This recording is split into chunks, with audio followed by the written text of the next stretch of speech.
if I told you that you could play your favorite shmup game without firing a single bullet? It's a crazy thought on paper, isn't it? Not shooting in a game that's, well, about shooting. Of course, some of our favorite games just don't allow us pacifists as. The enemies need to learn some manners. But there does exist some games where it is possible to perform such a feat, and some of them are intentionally built in such a way to allow this. Unfortunately, the developers at 𝘵𝘠𝘠𝘺 weren't as thoughtful. Even though we have over 100 crafts at our disposal, only a select few were tried and chosen to make this challenge possible. We're also doing this on the hardest difficulty, by the way. Sorry, 𝘴𝘵𝘰𝘶, as integral as you were to the development of your successors, your basic loadout just isn't gonna cut it. We're going to need something with a lot more defense, and you can't get more defensive than the flexible force, the RX-12. It's your time to shine, Pixel. Get in the aircraft!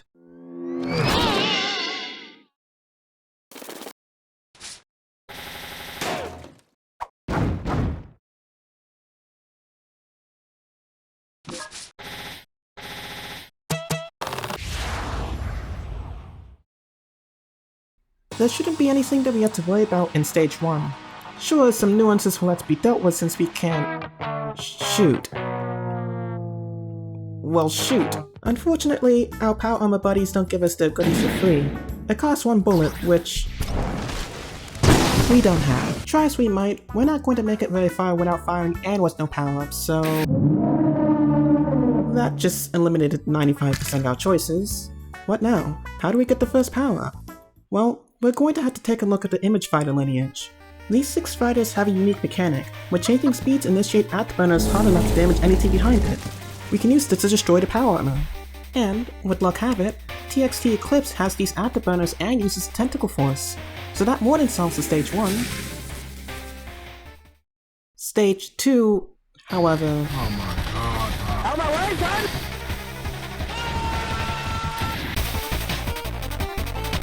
We are not getting to this nightmare with the Eclipse. Why? Why are there so many of these tiny human gremlins on Stage 2?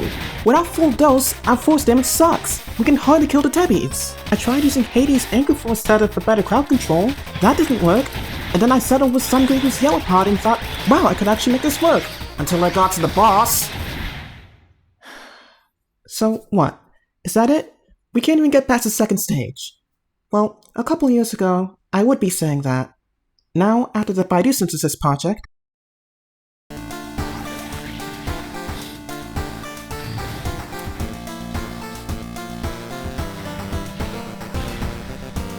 with the R-Type team studying the nature of the Baidu, their discoveries further expanded the R-Craft library.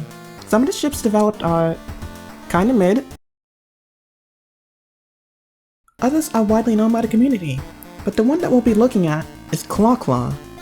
Now, don't let this frankly obvious name deter you from its sheer power. It specializes in high damage close-range combat, which is exactly what we would want for this challenge. But Ina, why not use any of the ships in the TL series? Because you need to find order to use this melee weapon. God, who designed it like that? Well, anyways, it turns out the 𝘵𝘠𝘠's yellow laser is active, even when you're not firing. This is huge, because as far as I'm aware, this is the only craft that has this property. And the yellow laser does mad damage. Out of the 7 stages we need to complete, we use it for 5. That's how integral 𝘵𝘠𝘠𝘠 is in this challenge. So, let's put it to work and complete this nightmare of a stage. Yes! Good shit!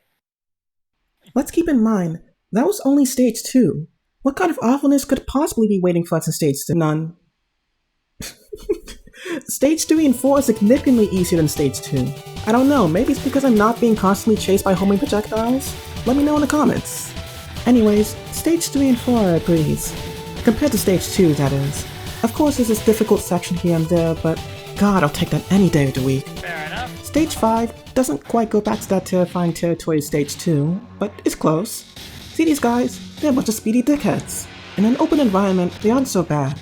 But in a closed area with angled walls and pitfalls, if you don't kill them all fast enough, you'll become a pinball prop.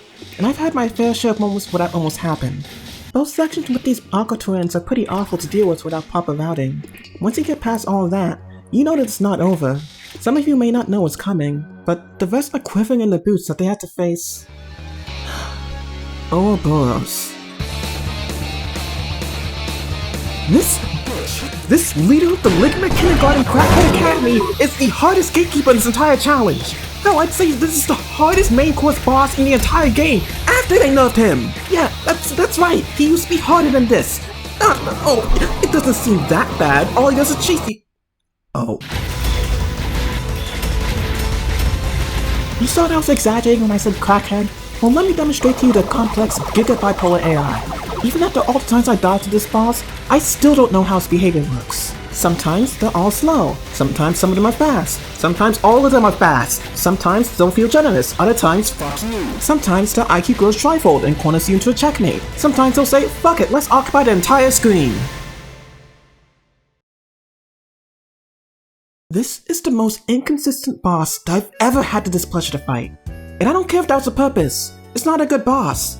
Grinzella, if there's going to be more R-type content coming from the future, please, no more Minion and Swarm bosses. I've seen enough batshit AI from these nitwits that I can only believe that the team who made this boss wanted us to hate Ouroboros. And not in a good way.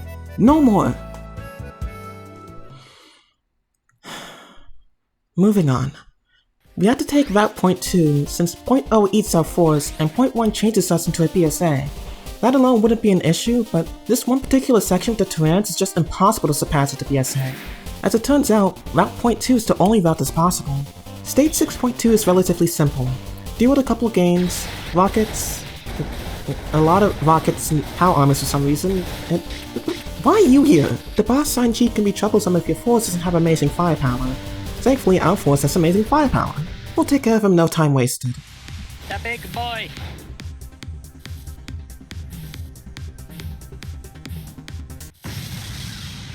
Wow.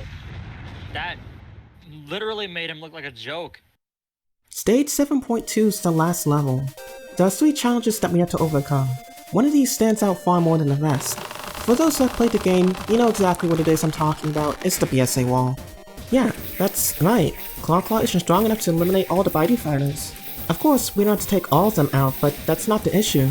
It's the literal surge of surges that rush us afterwards. The combination of missiles and speedy bullets is too much for me to deal with.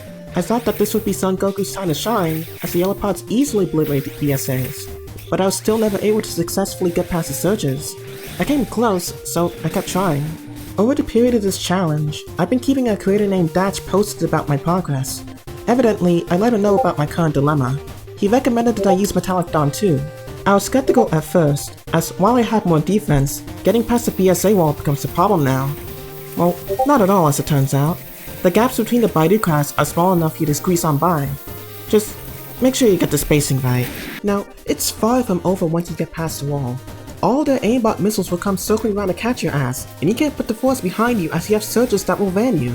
It took me a few hours to get past them consistently, but thankfully I made it all count the one time I made it to this stage.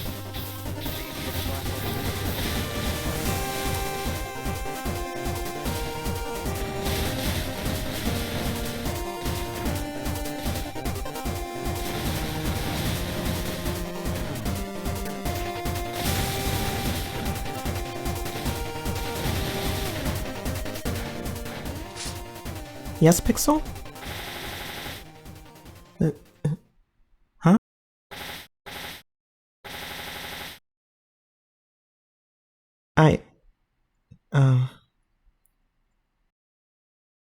I'll be right back.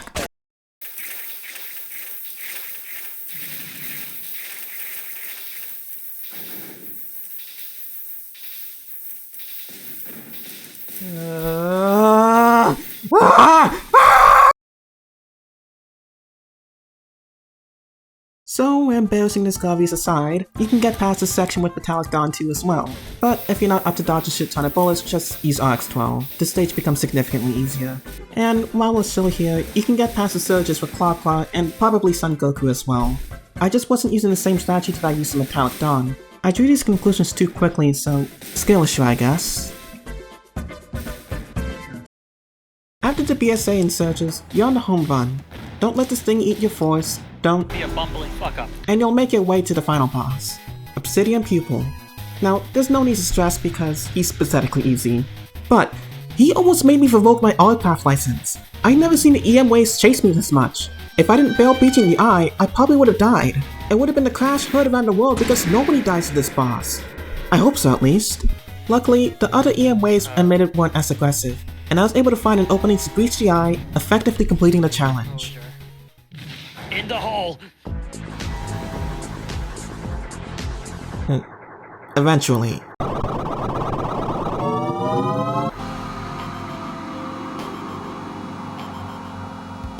As far as I'm aware, if this video doesn't take ages to complete, I'll be the first one to do such a challenge. So I have bragging rights, and you had to subscribe to my channel. No, but jokes aside, it really would mean a lot if you did that. I put a lot of effort into making these videos, so if you enjoy them, your best support would be to subscribe to this channel so it can become partnered with YouTube. That way I can get paid to provide you guys with cool videos. Next up should be the continuation of Pixel's Terraria series. Hooray! It only took me 2 years. I'm sorry, Pixel. If I don't do anything over the top, that means I should have a consistent upload schedule with those videos. You won't have to wait over a month to see me again. Maybe. Only time will tell. Until then, I'll see you in the next one. Soon.